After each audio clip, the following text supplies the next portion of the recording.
Nous allons nous intéresser à la notion de médiane d'une série statistique. La valeur médiane d'une série statistique ordonnée partage la série en deux morceaux de même effectif. Nous allons nous intéresser à deux cas.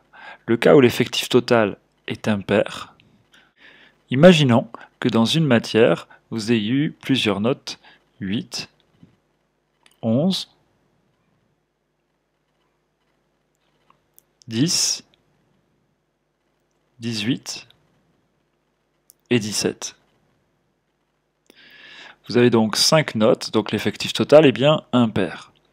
La première des choses, ce serait de les trier par ordre croissant. Donc, par ordre croissant, vous avez 8, 10, 11, 17, puis 18. La médiane va séparer cette série statistique de 5 valeurs en deux morceaux de même effectif. La médiane est donc la valeur centrale de la série puisqu'il y a deux valeurs à droite, deux valeurs à gauche, quelles qu'elles soient. Et donc on pourra dire que la médiane ici, c'est la note 11. Imaginons maintenant que l'effectif total soit pair.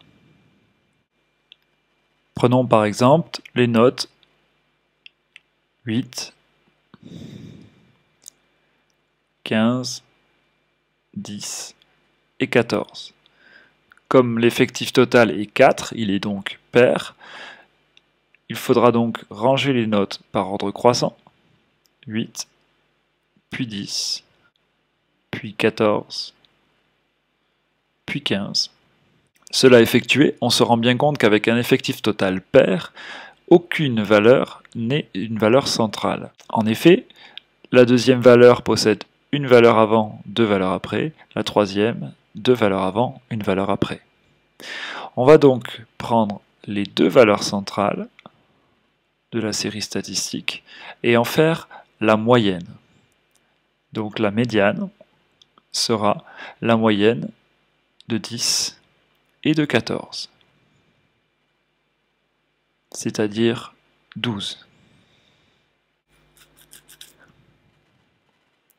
Intéressons-nous maintenant à deux classes, une classe A et une classe B, pour lesquelles on disposerait d'un tableau d'effectifs et du tableau d'effectifs cumulés croissants que l'on aurait pu construire, ECC voulant dire effectif cumulé croissant. On peut vous demander de déterminer les médianes des deux classes, c'est-à-dire les valeurs centrales de ces deux classes. Pour la classe B, l'effectif total est 23, puisqu'il y a 23 valeurs inférieures ou égales à 16 dans la ligne des effectifs cumulés croissants. Pour déterminer la valeur centrale de la série statistique, on va diviser cet effectif total par 2. 23 divisé par 2, ça va nous donner 11,5. Alors, est-ce que c'est la 11e valeur ou la 12e valeur qu'il faut prendre comme valeur centrale? On peut faire le parallèle avec 5 valeurs. Pour 5 valeurs, si vous regardez, 5 divisé par 2, ça fait 2,5. Et on a pris la 3e valeur. Et bien là, on va faire exactement la même chose. En fait, c'est la 12e valeur qui est la valeur médiane. Il ne reste plus qu'à la trouver dans le tableau des effectifs cumulés croissants. Il y a 4 notes inférieures ou égales à 9.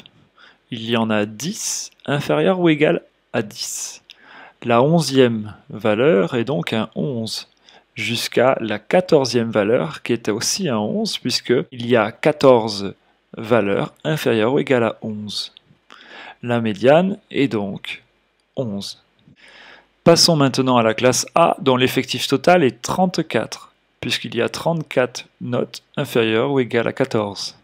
On va diviser 34 par 2, ce qui fait 17. La médiane va donc se situer aux alentours de la 17e valeur, mais là on a un effectif total pair. On va donc prendre la moyenne des deux valeurs centrales.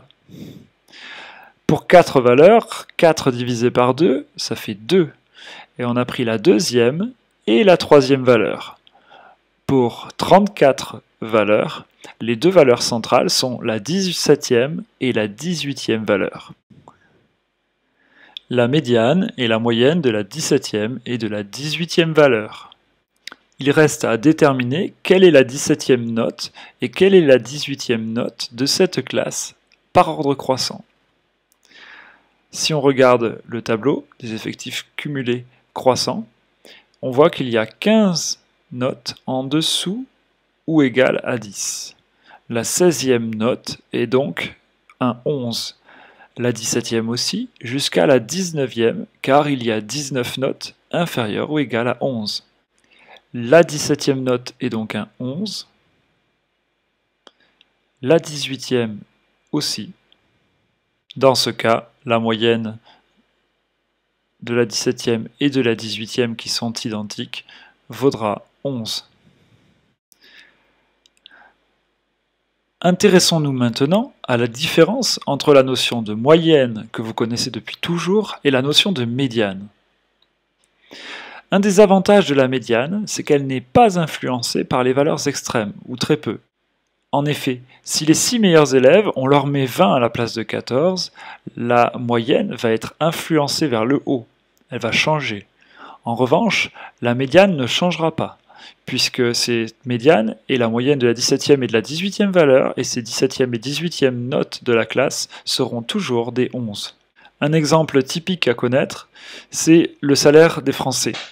Le salaire médian des Français est à environ de 1 675 € pour une statistique de 2010.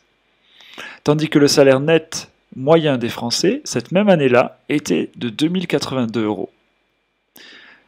Cela s'explique par la propriété que je viens de citer. En effet, les salaires extrêmes très élevés de certaines personnes qui gagnent beaucoup d'argent relèvent fortement la moyenne, alors que le salaire médian, lui, n'est pas influencé par ces valeurs extrêmes.